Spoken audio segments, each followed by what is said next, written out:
have a lesser cost, this will have a higher cost, and this should actually decrease your cost further. So this should give you the best result. Now let's just head over to Google Sheet to carry this discussion and find out if we are really optimizing with these numbers.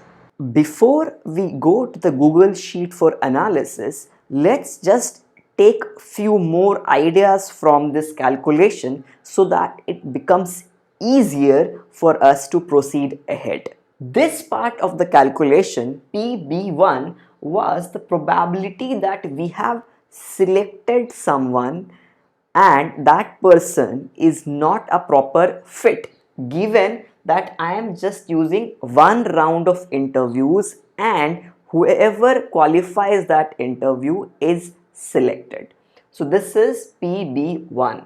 So I'll just tell you briefly what we have done over here, so that if you have forgotten what we did in the last video, you can continue from this video also.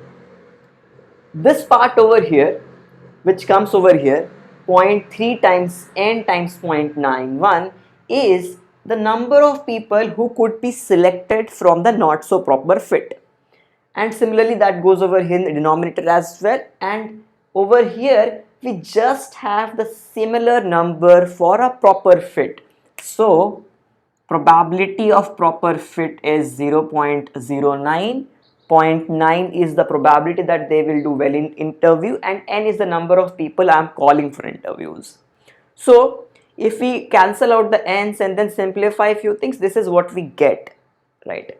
Now after this was the probability for only one stage interviews. What about the probability for two stage interviews? Now what we are considering is the first modification we are doing for this one interview model is bringing a second round, which is not essentially a skill finding round but kind of a randomness creation round.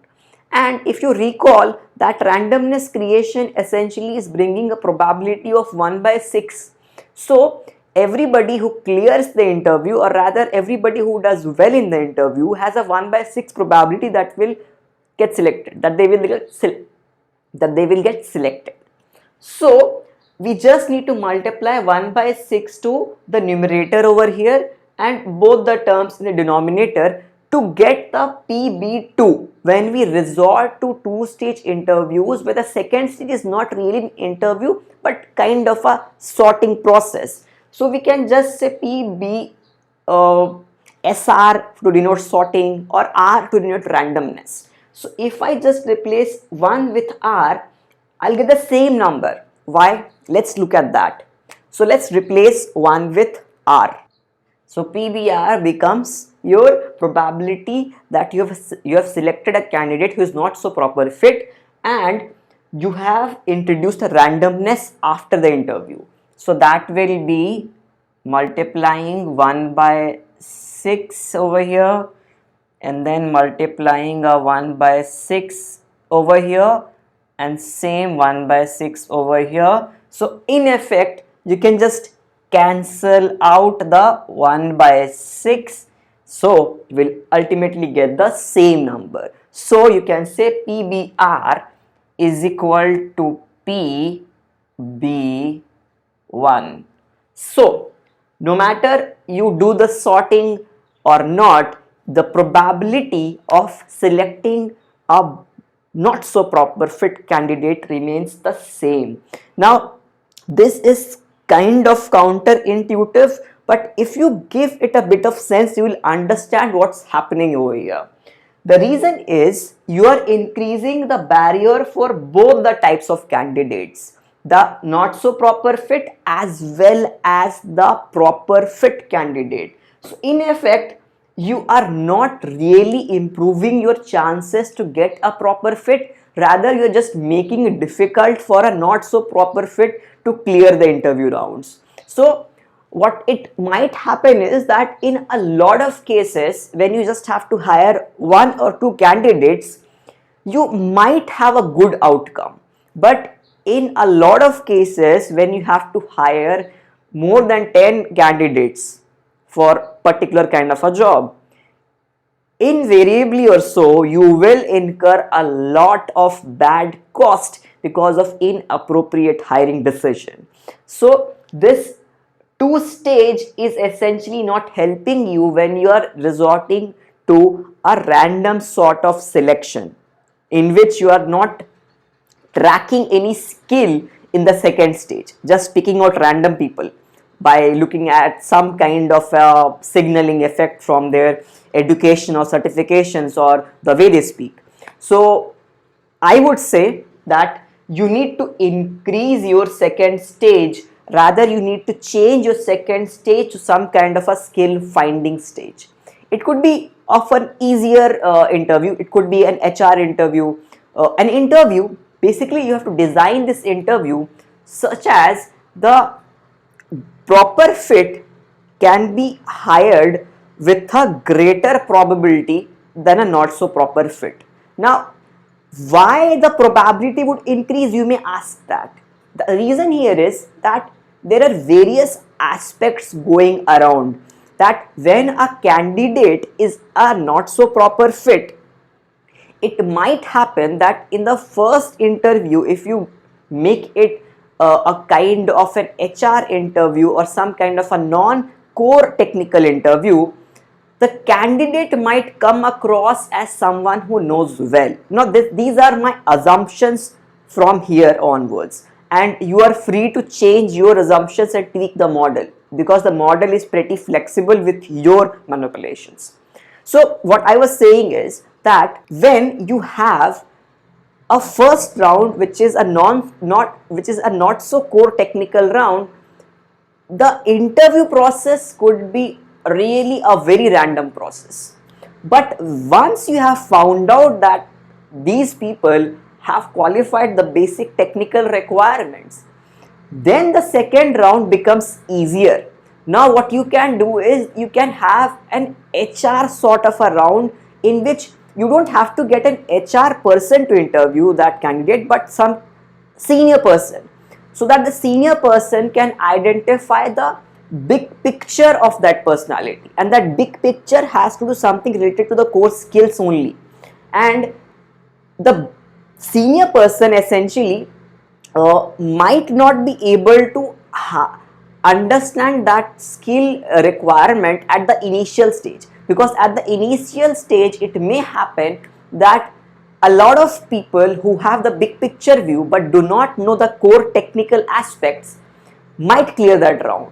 So that might create a problem in the dynamics. So I mean, you can change this model. You can have that senior person interview in the front and then back, whatever your preference order is. This is my model, so I am trying to have my own judgment on this. You are free to have your own judgment. So what I will do after this sort of analysis is, we will try to find out what is the cost implication in this version when we are just doing a random second round and when we are just doing a first round. So what is the cost implication for this? And my guess, rather I've seen the Google sheet, so I'll just tell you, and even you should guess that if probability of bad hiring is remaining the same, adding an extra layer of randomness is not helping you save cost, rather it will increase your cost. But if you add a round, next round, such as a good candidate has a higher chance, significantly higher chance to qualify than not so good or not so proper fit, then you have a lot of cost saving potential. So let me just erase this and let me just introduce those two terms, right, so that we can carry over the Google Sheet analysis. So P to G is the probability that the second round goes well for the good candidate or the proper fit candidate. So let us take this number as 0.99. Now we are basically trying to find some kind of a big picture person over here. So because I am having a senior person take this interview. Now P to G tilde, rather the probability of a not so proper fit proceeding ahead from this round I have changed this to 0.5. Essentially what I'm saying is, let's just take this guy's selection criteria to be a random criteria, because this guy might or might not have a big picture view, but a proper fit would always and always have a big picture view. That is why I have a 0.99. Now there could be some kind of an error here, you could have some kind of exceptional cases, that is why I have not taken this as exactly 1 but 0.99.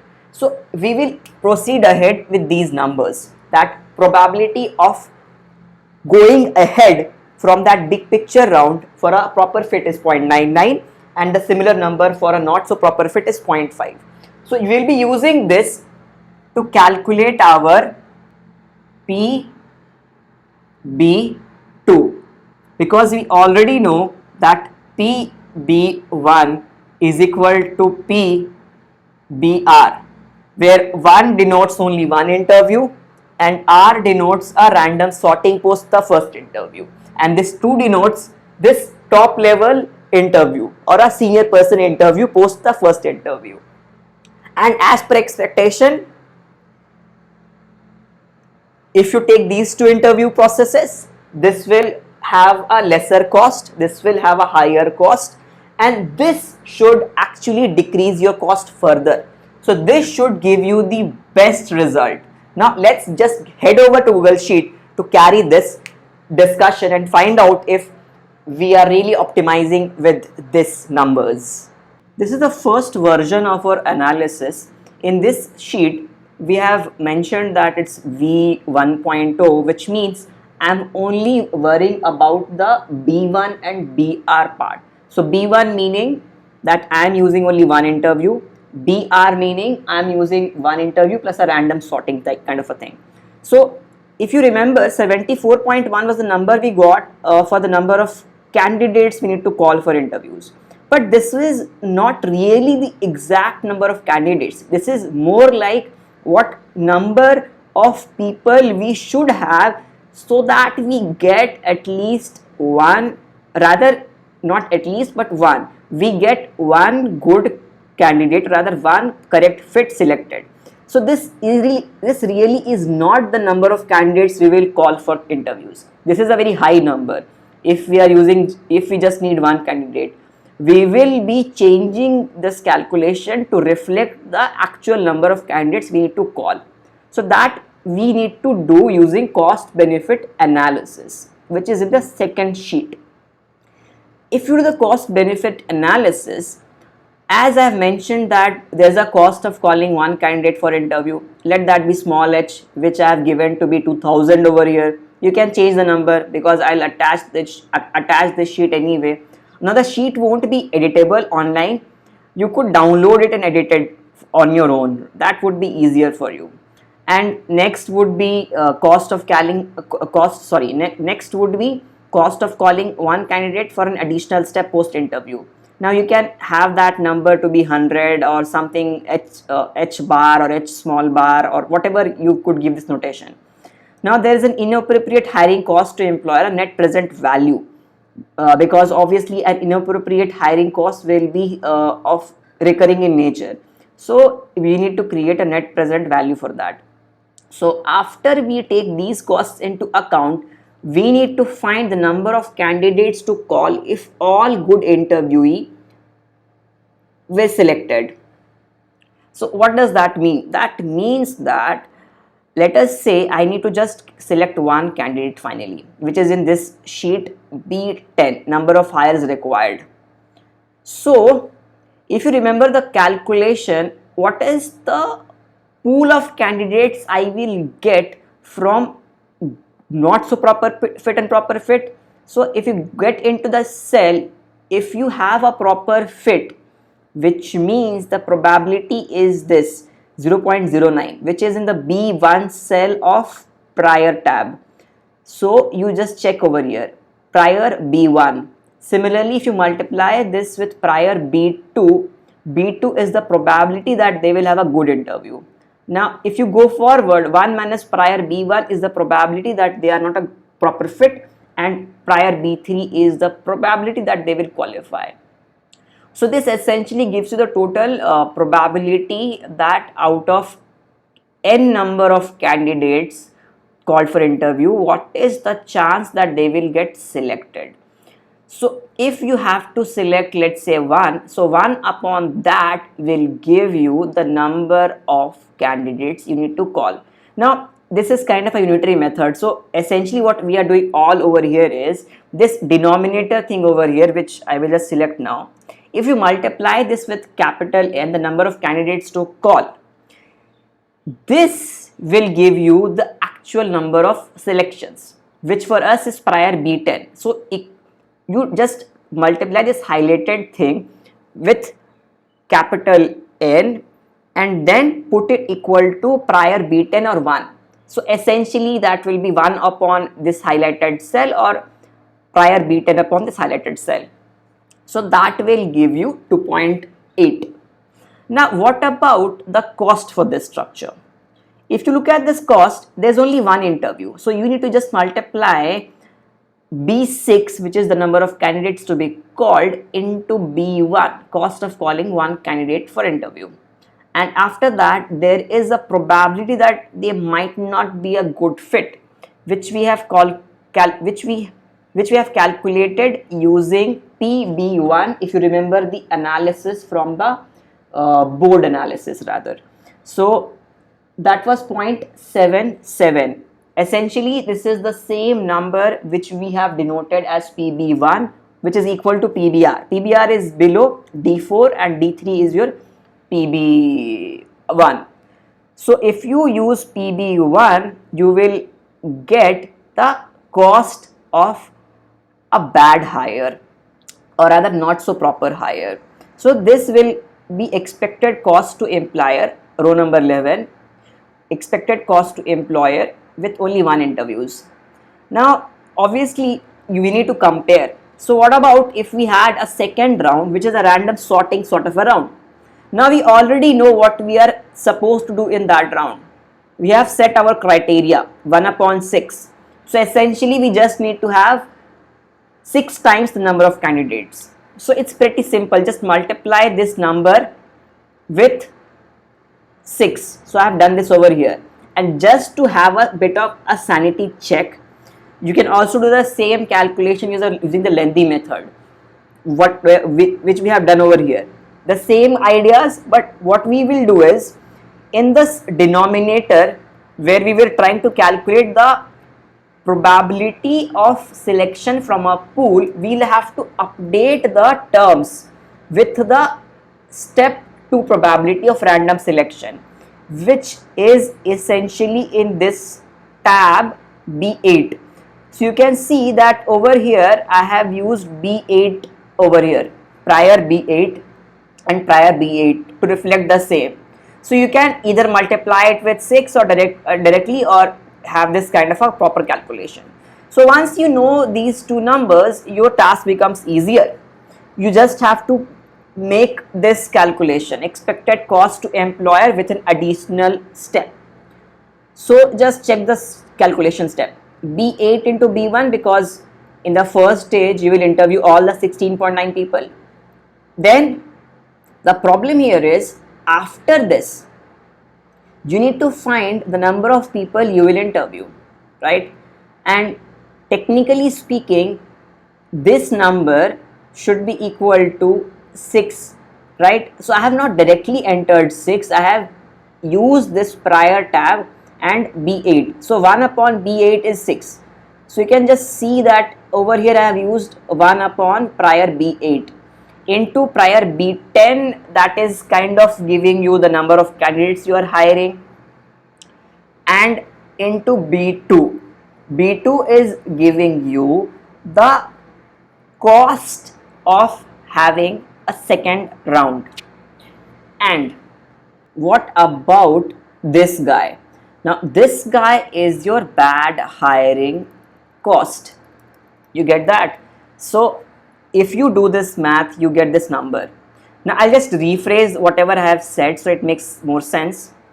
The first term over here is your interview 1, which is pretty straightforward. Second stage is interview 2, and interview 2 is essentially you have to have 6 interviews for one candidate, 12 interviews for 2 candidates, and so on. So I have used that from my prior sheet. B10, prior B10 is the number of candidates I have to hire. 1 upon prior B8 is giving you 6. It could give, because prior B8 is your 1 by 6, so 1 upon 1 by 6 is 6, and B2 is the hiring cost for the second round. And the last is your bad hiring cost, which is essentially your D3 over here. D3, you can also say D4 because D3 and D4 are same. So I will rather edit it to D4 because that will be a better way to say the same thing, because we are using second round over here. You will get the same number essentially. So this is what your analysis says, that expected cost to employer with an additional round of sorting where you are not actually finding any skill is not helping you, rather it is just increasing your cost. So it's kind of increasing the barrier for a not so proper fit candidate.